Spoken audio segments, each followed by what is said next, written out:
Happy Tuesday. It is Tuesday, June 21, the first day of summer. Feels like it's been summer for a couple of weeks.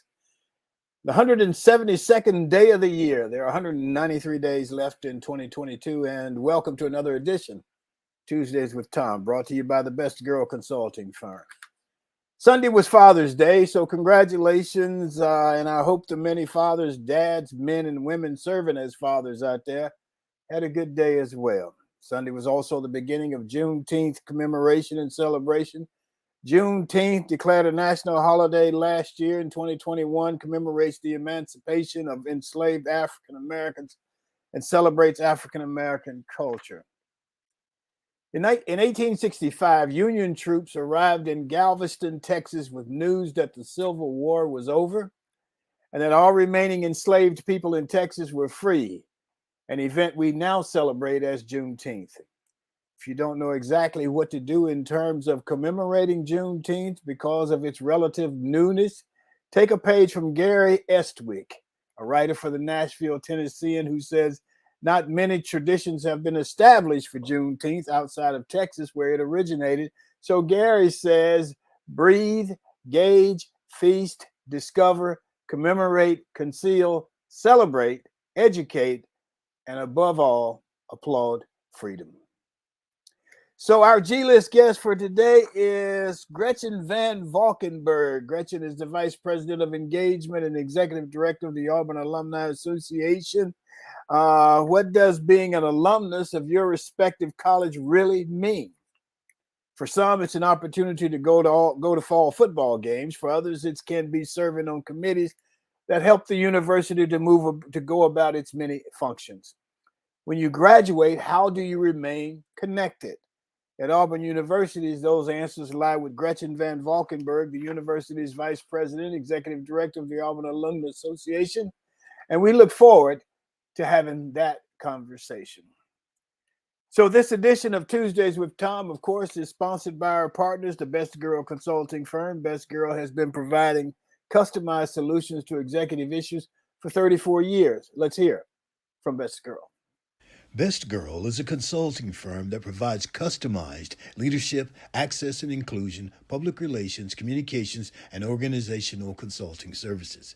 Clients include Fortune 500 companies, utilities, higher education institutions, small businesses, and associations. Best Girl's team of consultants, led by Joyce Gilly-Gossam, Emily Hedrick, and Sean Jones, partners with business and education clients to promote organizational effectiveness, communication, motivation, and leadership, with always an impact on the bottom line. Best Girl's customized consulting services include strategic planning, corporate communication, executive coaching, fundraising, and economic development.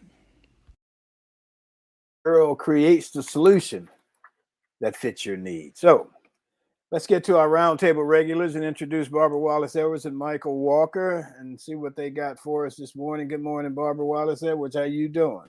Good morning, Thom. I'm doing well. Thank you. And happy first day of summer to you. Well, good. It's hot enough to be the Yes, it is. 25th day of summer. So what's happening with you, Barbara? I know you went to the Jazz Festival. We had the guys on, 2-3 weeks ago, and so you made it to the festival. So tell us about it.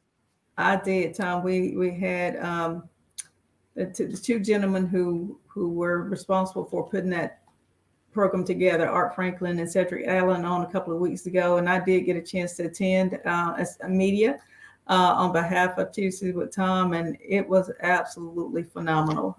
Here's the booklet, and we've got some photos to share as well. But the lineup was wonderful from beginning to end. It was a 2-day festival, started on Friday and ended on Saturday night. The Isley Brothers just stole the show on Friday night. They were the headliners, and they were everything they were trumped up to be. It was unbelievable. The crowd was really into it. Everybody was on their feet. And there were probably, I don't know, I'll say 25,000 people out there in Lynn Park, downtown of Birmingham, and not one issue. There were people having a great time.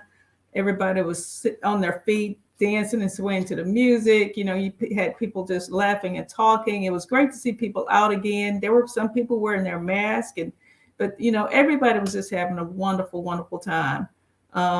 So they have determined that they will be back in Birmingham on next year, God willing, and there's no problems. And they have an upcoming jazz festival in Montgomery that will be coming up on September the 17th. So I actually plan to go to that one as well, because this one was absolutely phenomenal. Okay, well, sounds good. Let's get Michael on here. Okay. We'll be back, Barbara. Hey, Michael, good morning, how you Tom. doing? I'm doing well, Tom. I hope you are too. And good morning to you, Barbara, our correspondent to the Jazz City Steel Festival. Steel City Smooth Jazz Festival. So I see where Auburn got a new track coach. Yes, And, I saw that. Yeah. I thought what was interesting is they got him from Houston, I think it was. From Houston, yes. From Houston. And so I thought it was interesting that Auburn is now able to reach out. Yes. And bring in a coach of that caliber. Yes. From Houston. I think maybe our reputation is growing in a positive sense. And that's a good thing. That is true. Yeah, he's coming on board, and I've heard nothing but great things about him. People are saying he's an Olympic. I think he was a former Olympic athlete, and has done a great job there at Houston. So it's wonderful to have him coming on board at Auburn to replace Coach Spry, who was there for 25 years.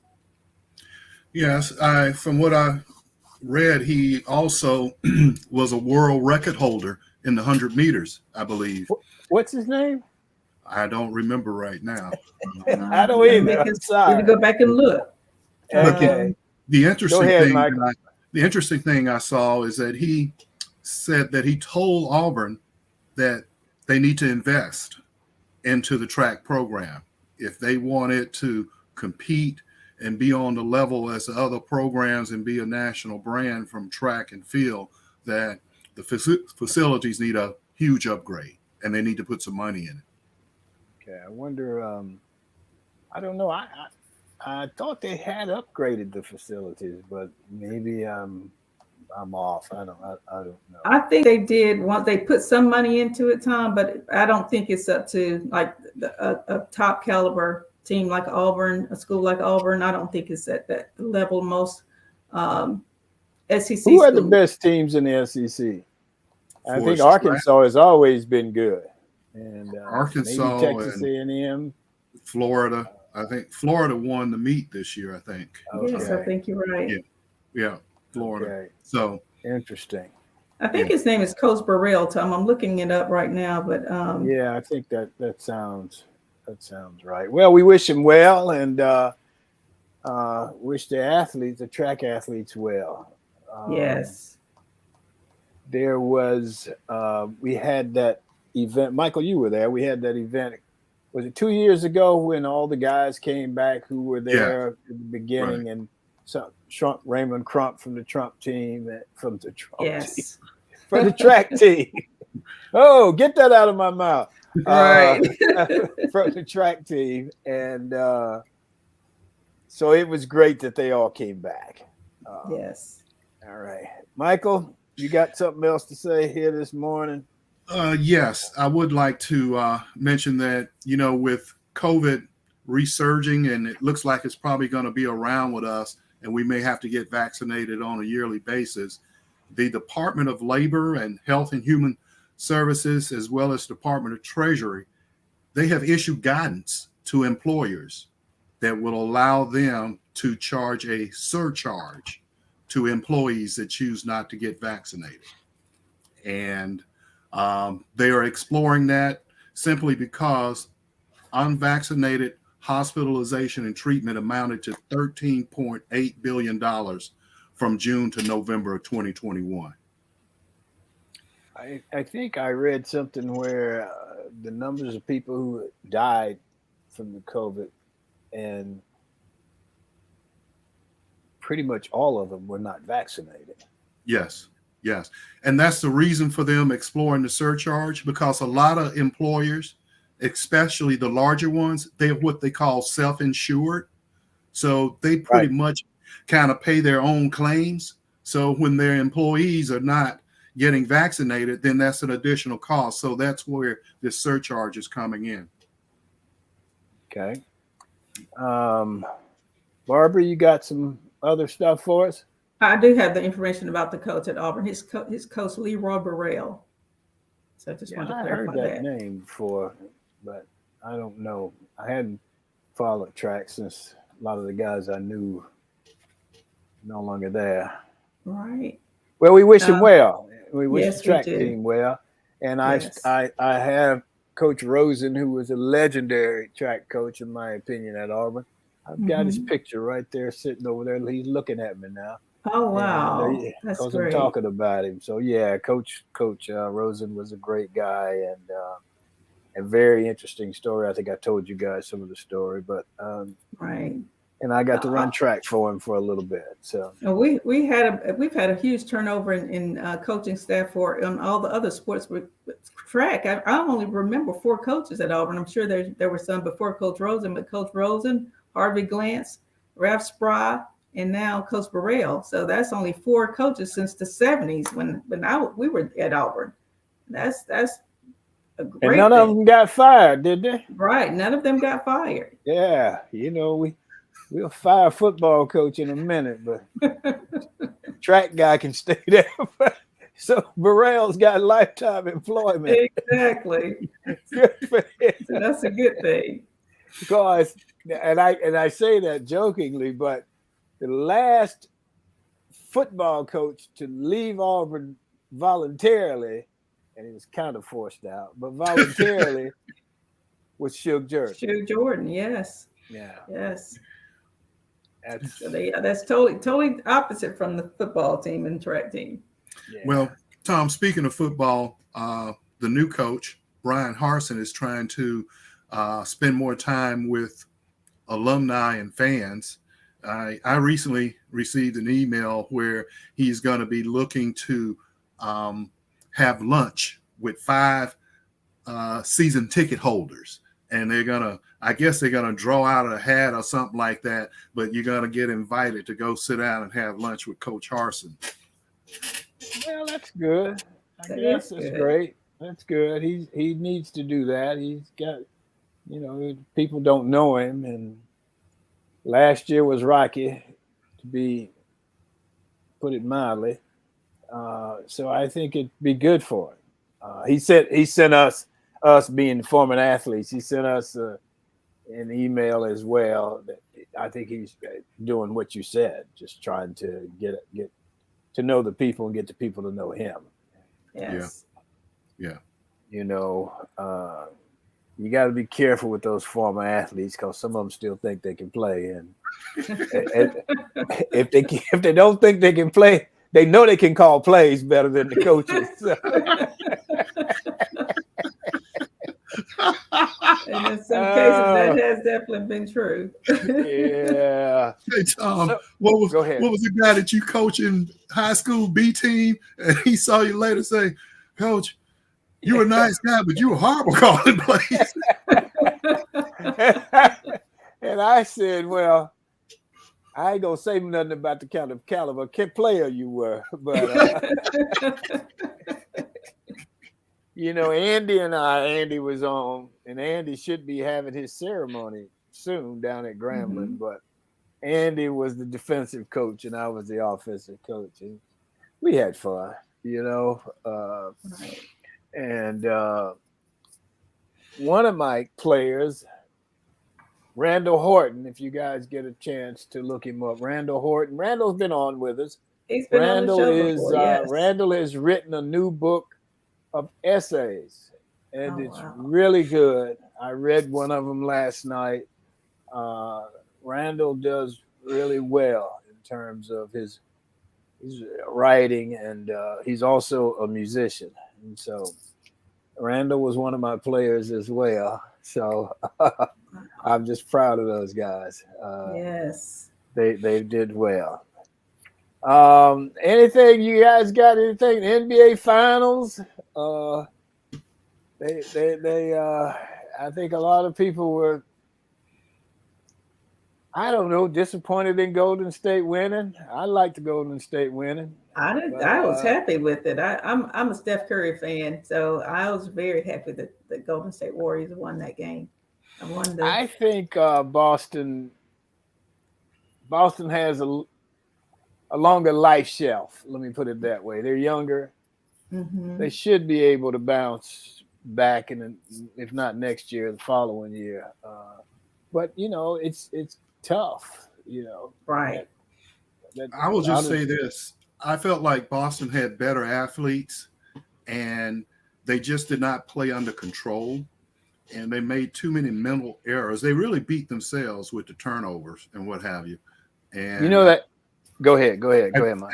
I kind of feel sorry for Jason Tatum because he was pegged as their superstar, and he had probably one of the worst finals that any superstar could have. And my concern is, does he have a fragile ego? Is he going to get confidence? Because I remember reading about him. Bradley Beal was his mentor. And when he came out of high school, his mom was trying to get Bradley Beal's coach to coach him.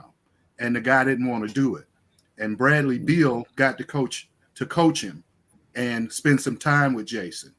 And he had a lot of raw ability, but the coach said that Jason wasn't, for lack of better terms, he wasn't tough enough mentally, and that he needed to learn how to be an a-hole on the basketball court. And his mom said, well, I don't want him to be an a-hole superstar. I just want him to be a nice superstar. Right. And in watching the finals and the way he played, I could see that. And he had an incident that happened in high school where he was not being the a-hole on the court, and they ended up losing. And then she went back to him and said, make him an a-hole then, So I see some conflict in him. And Thom, you and I talk about it all the time. When you get on the court, you got to be able to, push that button. And I don't see Jason doing that. Yeah, I don't know. I think they were just, I want to say they were young, and I don't know if that's an excuse or whatever, but they're very athletic. I think they'll be back in the championship round at some point. Although Milwaukee, out of Tupou, you got to come on with it if you're gonna beat him. So, it's good that it's competitive. Yes. There are at least 4 or 5 teams in the East that can win. There are 3, 4, 5 teams in the West. Yes. That can win. And so I enjoyed watching it. I did. I did too. It was a great series. Yes. Yeah. And I was really happy for Jaylen Brown. He's from Marietta. He went to Wheeler High School. Oh, okay. In Marietta. And the reason why I was so happy for him is that his high school teacher told him when he was getting ready to graduate, or somewhere around his senior year, that she'd be read about him 5 years from now in prison. I did see that. No. Yes. Yeah. Wow. Yeah. Wow. Yeah. So I was so happy that he had a great series, and he really showed up to play. He brought the Atlanta street in him. He played. Right. I did, and he went to Cal or Stanford or something like that. Didn't he go? Yeah, I think so. He didn't go in state or in the Southeast. I'm not sure exactly where he went. I had never heard. I hadn't seen them play that much. I don't watch it too much till the playoffs come up. But to me, he was their best player. I agree. I mean, I think the media can't make you the best player. Right. That has to happen on the floor. I think he was the best player. I think Tatum's a great player. I think Tatum will be a greater player. But man, that Brown was special. He He's really good. was. But that goes back to the mentality, though. He showed up to play. He had the mental toughness to go toe to toe with them, and I just didn't see that with Tatum. Yeah, he seemed a little timid and a little fragile. We'll see. I think one of the Warriors, sort of in one of the interviews, may have been Draymond, basically said they felt like part of the key to beating Boston was to beat them up. Yes. You know, Mentally and physically. yeah. Yes. You know, slip a few punches in there and stuff. Right. And then, and I felt like Boston complained too much to the referees, and I feel bad for those referees, man. It's like every time down the floor there was something going on, and you know, I don't know. I don't think it's any tougher than when Magic and Bird and Wilton, those guys played, because they, you know, you couldn't drive to the basket in those days without getting knocked out. Right. So I don't know. I do think, and back to Tatum, the travel ball teams, to me, that's kind of an issue. Mm-hmm. Young men I don't know if they, I don't know. I don't particularly care for it. I think it's doesn't give them the opportunity to grow, because if you, it's kind of like Bo Nix at Auburn. Mm-hmm. Bo, to me, my analysis of Bo Nix was he was the best player on his high school team. He was the best player on every team he had ever been on. And therefore, he didn't have to follow the rules like everybody else. He didn't have to play like everybody else. And I think Tatum's a little bit like that. I mean, sometimes they would go down in there and just throw the ball up there. And maybe Brown got a little envious of Tatum. He's throwing it up over his head and stuff. And so Brown threw a couple up over his head. It's like, okay, I can do that too. And so I don't know. We'll see. It's a good series, though. Yes. Michael, you got anything else for us? Nope, that's it. Barbara? Tom, I just want to say congratulations to our Auburn Tigers and baseball team. They're still in the College World Series, and they play tonight. Right now, all four of the SEC teams are still alive. They're still playing, but that will end tonight because Auburn plays Arkansas in the losing bracket. So one of those 10 teams will be eliminated today, but we're afraid that it's not our Auburn Tigers, and they'll live for another day. Hopefully I may get a chance to watch him. Yes, The game starts at 6 p.m. Central Time tonight. Anything on Juneteenth, Barbara? There were a lot of activities across the country, Tom. I did get a chance to watch some. I didn't actually attend any events. I was recovering from the Friday and Saturday Steel City Jazz Festival. So Sunday I was watching a lot of events online, and there were wonderful, wonderful events. I don't know if you got a chance to see the Juneteenth celebration. I think it was in California at the Rose Bowl on CNN on Sunday evening. That was a musical tribute, and it was really great. I did not. Okay, well, thank you, guys. Let's move on. You got a minute? We can move on. So let's get Sean on here to tell us about Got a Minute.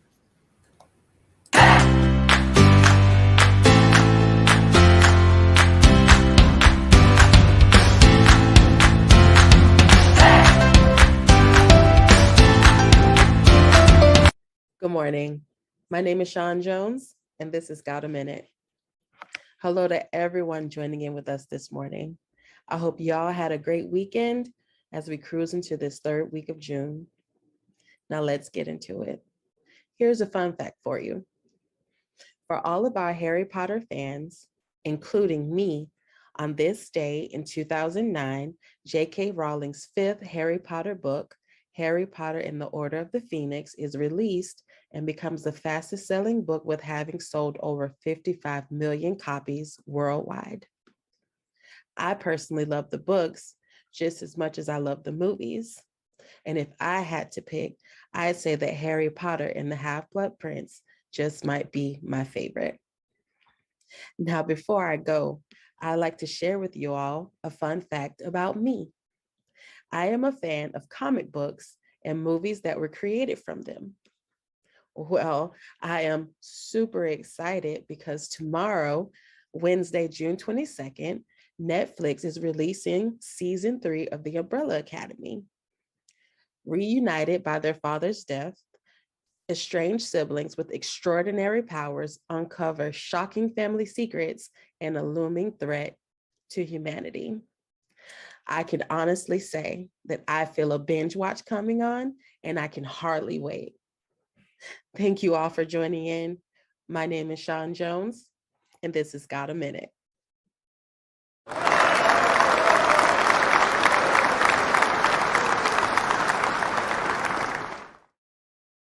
We appreciate that. I don't know if you guys can see it, but there's a person in the chat, Sikandar Navid, who I don't understand that language. Can you guys see that? Yes, I see it. Yeah, it's some language that I'm not versed in.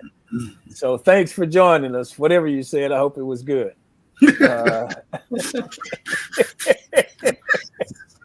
Okay. Hollywood's got the A list, and here on Tuesdays with Thom, we got the G list. Today, our G list guest is Gretchen Van Valkenberg. Gretchen is a university advancement professional with more than 30 years of experience, including strategic, maximizer, responsibility, activator, and significant. Gretchen, you'll have to explain that to me. After serving 18 years at the University of West Florida, she returned to Auburn, where she graduated. Over the past 6 years, provided strategic direction and oversight to the Office of Alumni Affairs, Auburn Alumni Association Board of Directors. In October 2021, she was appointed Vice President for Engagement and Executive Director of the Auburn Alumni Association in the newly created Auburn Advancement Organization. She will continue to provide executive leadership to the Alumni Association. She's a native of Montevallo, Alabama, which is one of my alma maters, and I enjoyed going to Montevallo. It's great. Gretchen and her husband, Craig, just celebrated their 37th wedding anniversary. They have one daughter, Heidi. Good morning, Gretchen. Good morning. Thank you for having me. How you doing? I am doing great. It's officially summer, and in Auburn, it's as hot as it is everywhere else. But we're having a great summer so far. I hope all of you had wonderful Father's Day, and I want to give a shout out to my dad. Today is his 85th birthday, so wow. I'm really excited that. And as many of you know, he was the coach at the University of Montevallo, baseball coach. So, That's right. And just like former athletes, old coaches, still call plays and know what's best. So nothing has changed since his retirement. But so we're all as good and glad to have him with us. So that's great. That's really good. So old coaches continue to coach, huh? All the time, no matter how old their children are, and they give advice, and it's all good. It's all good. So, hey, I enjoyed listening to y'all earlier talking about our new track and field coach. I'll tell you, our tonight actually in Houston, our Houston Auburn Club is hosting an event with our new president, Chris Roberts, and Coach Burrell is going to join them. So he'll be able to meet our wonderful alumni in Houston and hopefully feel the love from the Auburn family pretty instantly. That's great. That's good. I remember the name Leroy Burrell. I can't tell you exactly what event he participated in. I think Michael said he was in one of the sprints. But good for him. Good for him and good for Auburn. So I go back to track with Coach Rosen and Clifford Outland. Clifford Outland was a 60-yard dash man. And at one time, he was the fastest in the world for 60 yards indoor. And he was great. We'd go watch him run. And he ran against this guy. I can't think of his name, but this guy was the fastest. Clifford was one of the fastest. And they interviewed the guy afterwards, and he said, well, I got to watch out for that youngster. He keeps trying to get. So from then on, Clifford was the youngster. to all of us. You know, it's like, hey, where's that youngster? Oh my goodness. Hey, I have a funny story about Coach Rosen and Jerry Smith. Jerry Smith, many of you know, was in my role and for the Auburn Alumni Association many years ago. And my first semester at Auburn was 1985. And I was actually a part-time employee for the alumni office at that time, which is really funny. Many of you may not know that. But one of my first assignments was helping Coach Rosen and Mr. Smith on an alumni reunion of all things for track and field. So it's weird how everything kind of connects and you gain experience along that line. So it's kind of fun. So Gretchen, I was on the foundation board. You were on the Alumni Association, so we crossed paths and got to do meetings together and all that stuff. And I know that there was discussion about how you get, I don't know if the word is majority, or get alumni to participate and come back, especially young ones. So how is that process going? I know you guys were instituting a lot of new things to deal with that. Yes, it's always an interesting challenge, I guess, for any university to offer programming or engagement opportunities for all age groups, right? Because we have 250,000 living alumni that we are tasked with serving on behalf of the Auburn Alumni Association. An interesting little trivia fact: over half of our alumni graduated from the 2000s forward.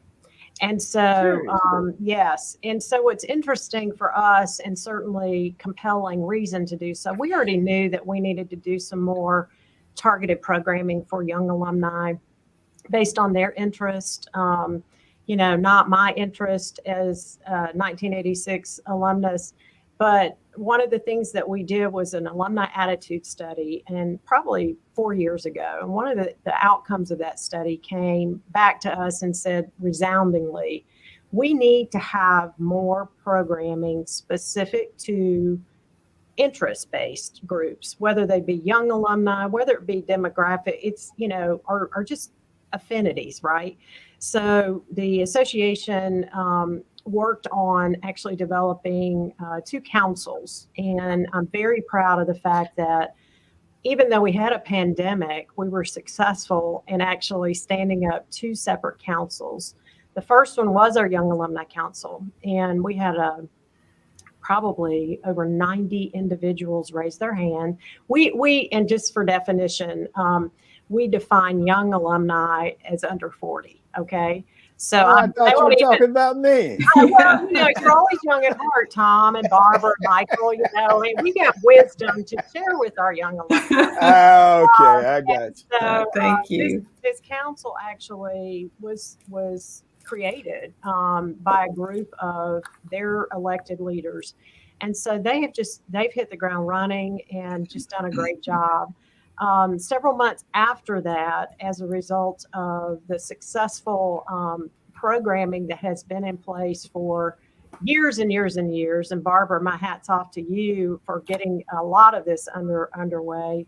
For our Black alumni, we actually created a Black Alumni Council as well. And both have been in existence now for 2 years and are doing extremely well. So I think all of that to say, Thom, we have to have opportunities and meet people where they are based on their interest.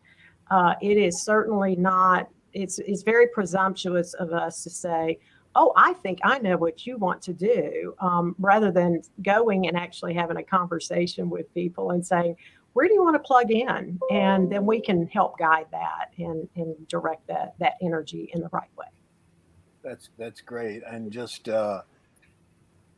and I think it's maybe next week, couple of weeks, we're going to have George Smith and Vernell Barnes on, and they were just on campus with the Omegas, and just taking you way back when the Omegas, they were the first Black Greek organization to come to the campus and do all those guys. But I think what's so wonderful is they all came back month ago, 3 weeks ago, or something like About a month that. ago. Mhm. And they were all there, and many of them had not been back since they graduated. Yes. And 50 and over so 50 that years tells ago. you that whatever you're doing is working. I mean, you're reaching out and bringing people back. And these guys were in the early days of integration at Auburn, and so maybe their experience wasn't as positive as some people's. And so a lot of them left and never bothered to come back. And now they're willing to come back, and also I think willing to get involved. And that's great. I'm happy to hear that, and I know we have some programming, and some of it's based on your experience as a student, and some is life. Life gets in the way, and you don't have a chance or a reason to come back. And so, one of the things that we have found to be very effective and impactful is our alumni reaching out to other alumni peer to peer. And invitation, inviting them to get back. I talked to a young lady, I say young, she's younger than me, so she's younger, who had not been back in 20 years. She had participated in one of our programs like 20 years ago, but life happened. And then she came last summer to the Black Alumni Weekend, and she said, it was profound experience for me. She was actually a former gospel choir singer and was recruited on spot to actually sing Sunday morning, which was really impactful and important to her personally. And so I just think making those personal connections, Auburn is very, relational, right? Where we all want to be recognized for, we all love Auburn, but we all have different interests. And so if there's a way to connect on a personal level, I think the sky's the limit on how to get people engaged. Let's get Barbara, Michael, you guys got questions for Gretchen? Yes, I do. Gretchen, I want to go back to something you said when you first started talking. You mentioned that Auburn has 250,000 living alumni. How does that compare to the other major institutions or major colleges? To me, that seemed like it's kind of a small number, but when you look at the fundraising capabilities, the facilities, and all of that Auburn has, tell me, how are they able to accomplish so much with such a small alumni base? At least it sounds small to me. And I don't have all of the stats memorized, Michael. I knew you were going to give me a great question. So thank you for that opportunity to excel this morning. In terms of how we relate, I will tell you, schools like Ole Miss, I think, has maybe 150. And Texas A&M has 400 and something thousand. So you can imagine, the span within, and forgive me, I'm just comparing the SEC. Sure. I think one of the ways Auburn has been extremely successful, we have had individuals, I would say, and Thom, this is leading our capital campaign, 20% of the individuals do 80% of the work, right? And that adage holds true for volunteering, giving back, that sort of thing. I would even venture a guess that we would have a smaller percentage of individuals who are giving mega gifts and making that significant impact. One of the things that we are doing through our new advancement model is we're literally trying to figure out how, through programming and knowing our individual alumni, what their interests are, plugging them in and letting them know, look, you can make an impact. You don't have to give a mega gift. That $100 gift or that $25 gift is just as important because it's engagement, right? And so making sure that we are doing everything that we can to kind of develop a pipeline of philanthropic investors, if you will. And that's how Auburn has accomplished it to date. Okay. Let me make sure. So you said, is it 50% of the graduates graduated in 2000 plus? Yeah, in the 2000s. Wow. Yeah. Wow. That's another reason why. Who graduated before then? Well, the numbers are dwindling, Tom. No, Yes. in all seriousness. Well, One of that's the things true. too, and to Michael's question, one of the things that I think there is a perception of those individuals who are younger, that if I can't make an impact with an annual gift of $100 or whatever it is. So we owe it to our alumni and friends to help explain in a much more consistent manner how people can get plugged in and how they can make an impact. Because one of the most successful ways that really over the last 6-7 years that Auburn has done that very thing is through Tiger Giving Day. So many of you, all of you have probably donated through Tiger Giving Day. So let me say thank you. And this year Auburn had 51 different projects across the university, and we met the $1 million threshold for the first time in the history of that program. And what happens through that program is really what we're talking about, Michael. We're going to say, all right, all of these colleges and units across the university, they actually submit proposals to be included in Tiger Giving Day.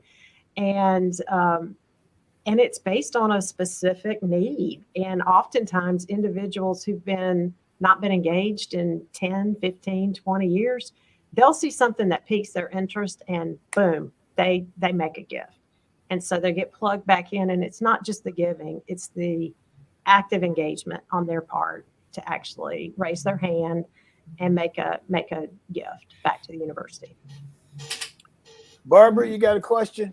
I do. Good morning, Gretchen. Good morning. One of the things that I wanted to talk about and is very important to me is the philanthropic impact that the Auburn Alumni Association has. My reason for coming to Auburn is because I received a scholarship. So that's very important to me. And I think it really is important to a lot of students today. And I know the Alumni Association awards many scholarships, and some people don't even know that. So can you talk about the types of scholarships that the Alumni Association actually awards, the number that they give each year, and the dollar amounts of those scholarships? I think that would be very important information for our viewers. Thank you for that question, Barbara, and congratulations on your scholarship. Anytime we can get awarded for our academic potential and get to Auburn, that's fantastic.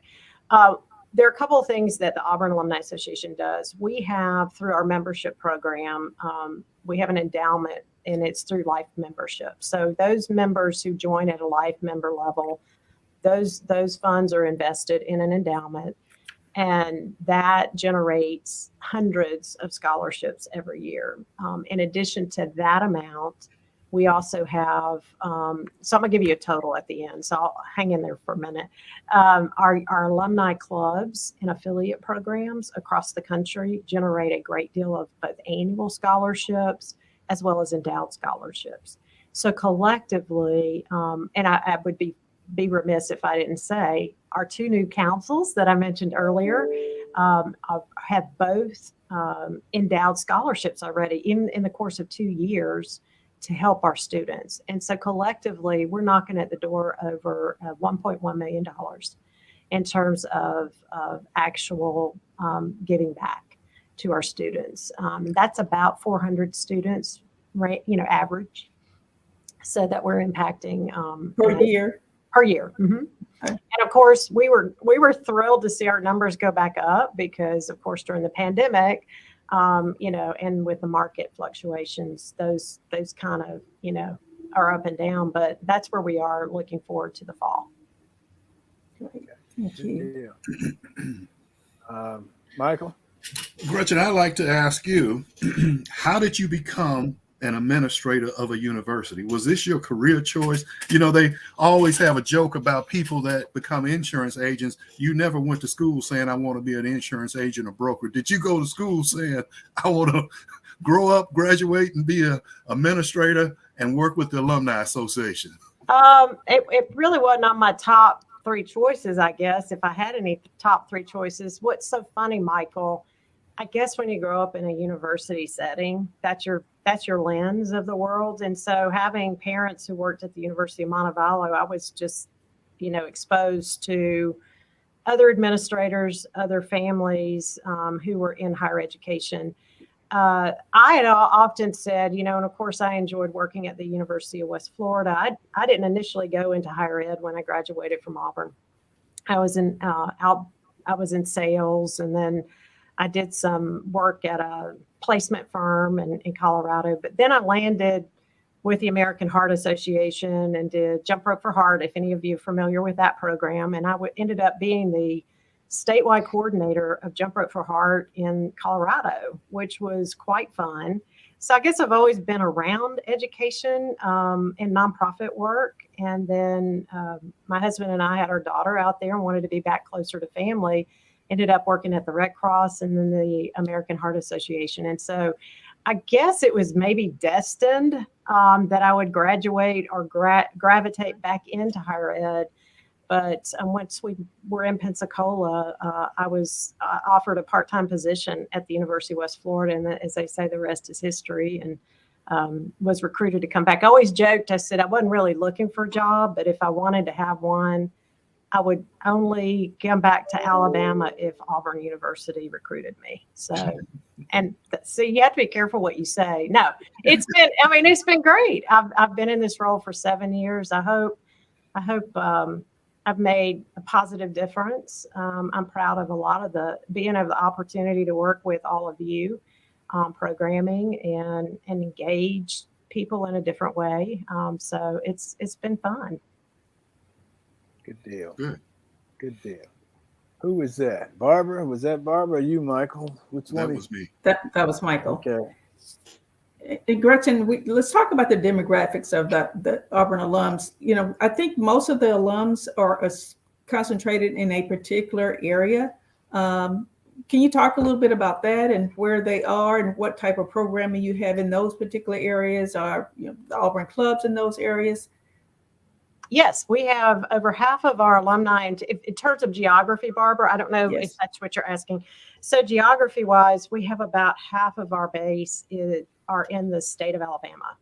And as a land grant institution, that's not terribly surprising, but we have some really strong Auburn clubs, as you all know, the Greater Birmingham Auburn Club, Madison, Huntsville Auburn Club in the north part of the state, and of course Baldwin in the south part of the state. And sprinkled in between, we have not every county covered, but we have a lot of counties in the state of Alabama covered. And so outside of the state of Alabama, our next largest state in demographic density would be Georgia. As you would imagine, our West Georgia Auburn Club in LaGrange is the closest in proximity to campus. So we get a lot of activity from that particular club. And they have a wonderful partnership with Callaway Foundation. And so they were one of the first clubs to actually meet $1 million threshold for their scholarship endowment, which was absolutely fantastic.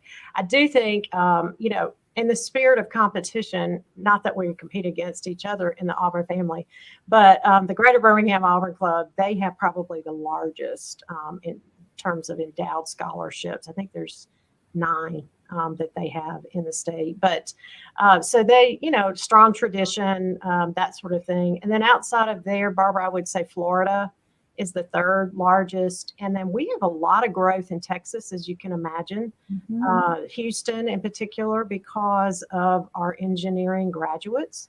And they go to work in the oil companies. And so that's pretty exciting. Although, we're all over the place, and we have a lovely map, I will just say, on the alumni website. If you want to go see kind of where we are and where our clubs live, that's a great way to kind of see a picture of it. Right. And if we have an alum in an area where an Auburn club doesn't exist, but they may be interested in starting a club there, what are the procedures that they would go about to get one started, or at least looking into the possibility of starting one? So great question, and thank you for that. One of the things that we did probably about 5 years ago, and Barbara, I don't know if you had rotated off the board by then, but we actually modified our bylaws to allow us to not only do clubs, but to offer affiliate groups based on either interest or geography. And so that has really opened up quite I would say the floodgates of groups being formed based on their interest. And so I'm awfully proud of that. All of those affiliate groups. I mean, we have military affiliate groups. We have a Weagle radio affiliate group. I mean, so and then we have in fact, we're actually relying on our volunteers in Omaha to help us with all of the pep rallies and things at the College World Series. And so we love talking to interested individuals, no matter where they are, because it's a wonderful way to reconnect them back to campus. So thank you for that question. I think that people who live further away from Auburn or from the state of Alabama enjoy the clubs maybe as much or more than the people who live closer. I know that there's a club in New York. There's a club in Los Angeles that I had the opportunity to speak to. And so it's interesting that, you generally think of people, you think of it as in terms of being close to Auburn and going to a football game and that kind of thing. And these people are 2,000 miles away and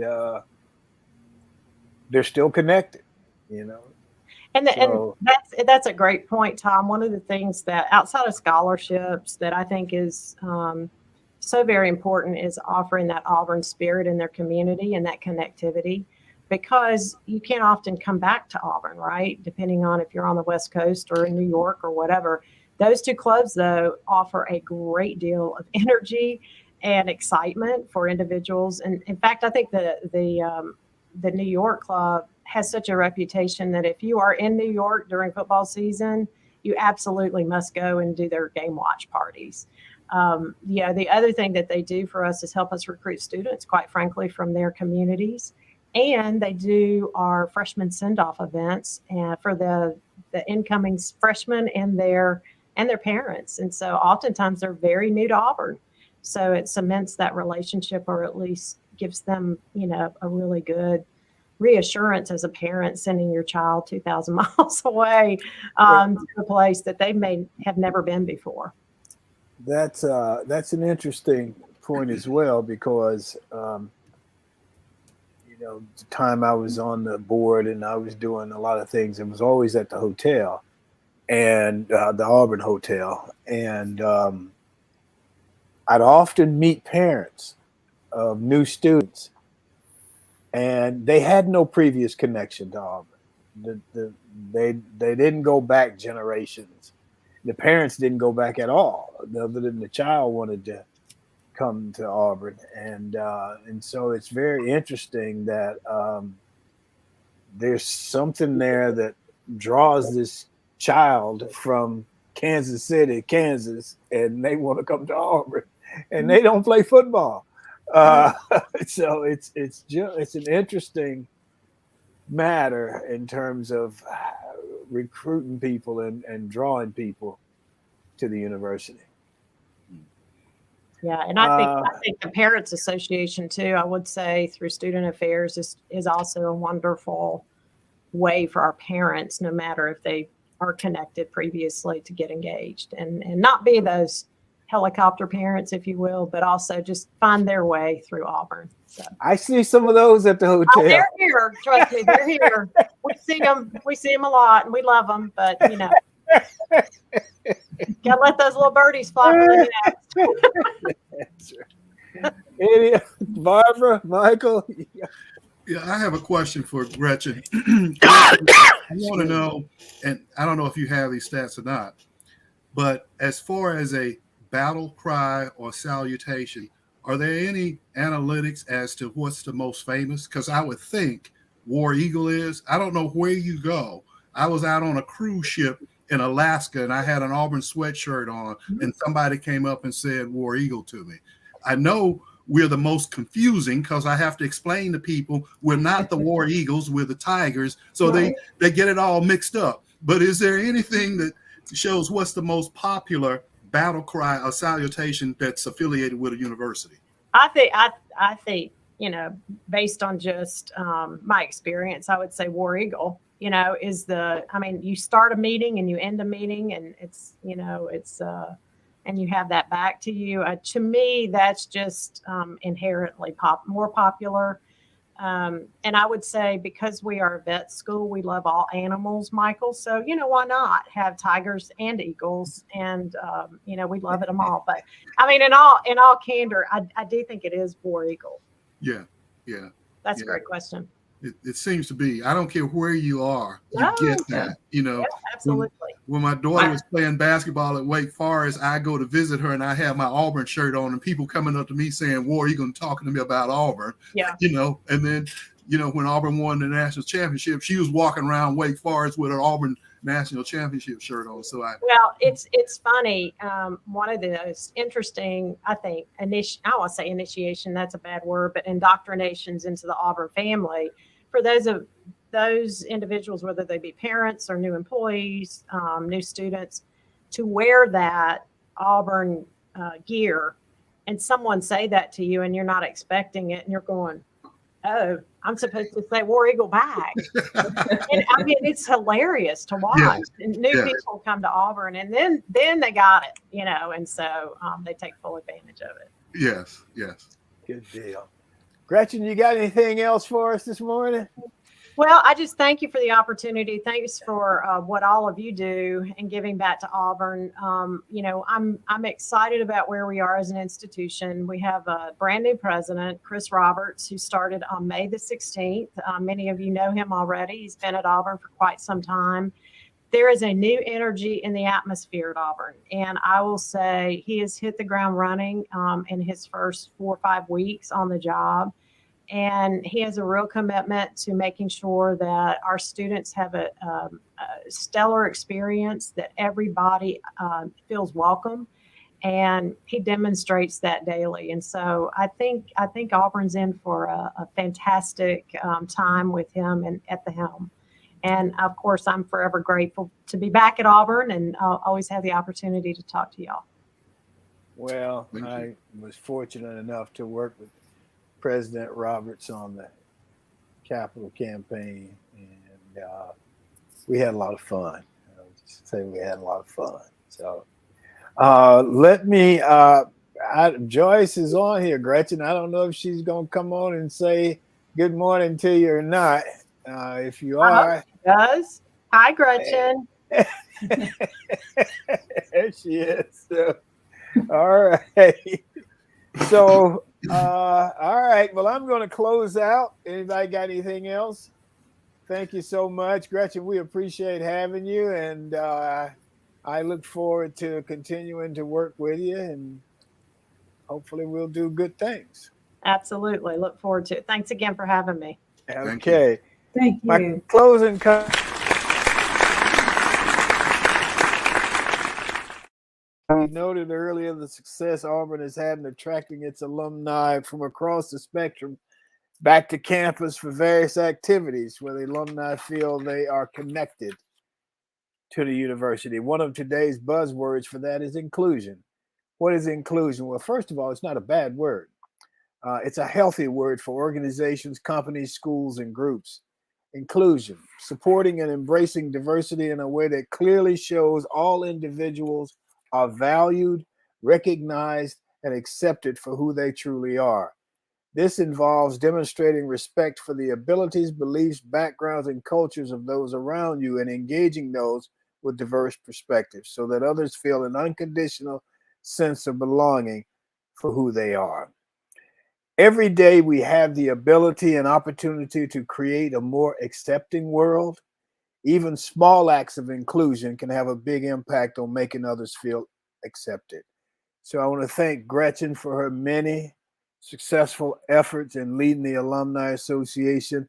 And I have a little quick story. Speaking of inclusion, I'd like to close out by telling you about Amanda Ruller, Ruller. Amanda has been a collegiate level track star, a bobsledder, a record-setting power lifter, a football player, an exercise physiologist, and a strength coach.